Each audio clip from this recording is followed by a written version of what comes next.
Good Friday morning. What's up, guys? Welcome to the Salad Masons. Pesky, your host. And today we will be recapping this week in Pitt Panthers basketball. They played 2 games this week. Definitely were both interesting. That is for sure. We're going to start off with the first one, which was the better of the two. On Saturday afternoon, the team went down to Louisville, Kentucky, and beat the Louisville Cardinals by a final score of 83-70. This one, I know we won, but it was a little disappointing to me. I think we could have played much better. This team is easily one of the worst teams in the country, in my opinion, Power 5 team. So we could have played much better. I know it's in Louisville. I get it, but a win's a win. But could have played much better, that's for sure. So that's all I have to say about that, and I'm glad we won, though. Gets our first conference win, so we're on the board in that regard. Tuesday night, though, was our next game. It was certainly not a pretty game. We lost to Duke 75-53. It was at home. It was Peterson Event Center. Definitely not a good night to be a Panther fan Tuesday night. Very disappointed by this outcome. Certainly did not play well at all.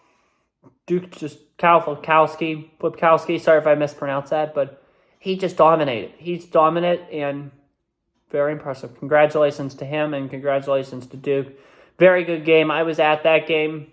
Waited for about 30 minutes to get into the student section. So, yeah. Not a pretty night for Pitt basketball. That's all I have to say about that. The Panthers' current record in conference play is 1-4. That makes them last in the ACC, unfortunately, as of right now. After Louisville went down to Miami and won. Wow. That shocked me. I just found that out. I'm sorry. Louisville beat Miami in Miami, so they must not be that good this year. So the ACC looks tough. I mean, looking at some of these overall records, Clemson is 11-4, but they're 1-3 in conference play. And if they wouldn't have been us, they would have been last place in the ACC. And there's some really good ACC. Man, there's a lot of really good ACC teams. But hats off to the North Carolina Tar Heels. They're number 1 in ACC play right now with a 4-0 record. They're 12-3 overall, so good job by them. Florida State, second in the ACC at 3-1, 9-6 currently overall. Duke, 3-1, 12-3 overall. NC State, 3-1, 11-4 overall. Wake Forest, 3-1, 11-4 overall. Virginia, 2-2, 11-4 overall. Miami, 2-2, 11-4 overall. Syracuse, 2-2, 11-4 overall. Virginia Tech, 2-2, 10-5 overall. Notre Dame, 2-3, 7-9 overall. Boston College, 1-3, 10-5 overall. Clemson, 1-3, 11-4 overall, yeah.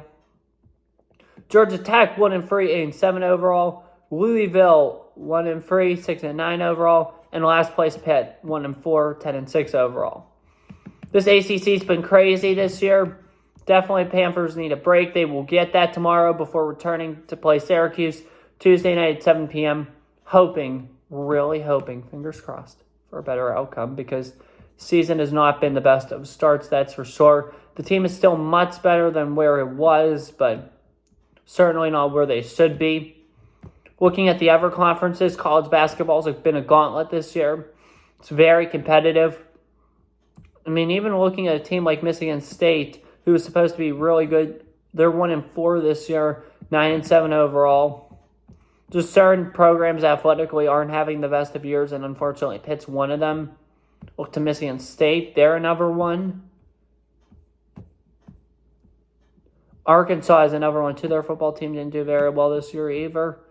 And their own 2 in conference play, 9-6 overall. Typically post up good basketball programs, so that's a little bit of a surprise. Same with Florida, their own 2 in conference, but 10-5 overall. This college basketball season is going to be crazy, so just continue along for the ride. That's all I ask. This one's a quick one. That's all I have for you guys today. Enjoy. Have a good one. Take care. Stay safe. Pray for Israel. And as always, peace. See you guys next Friday.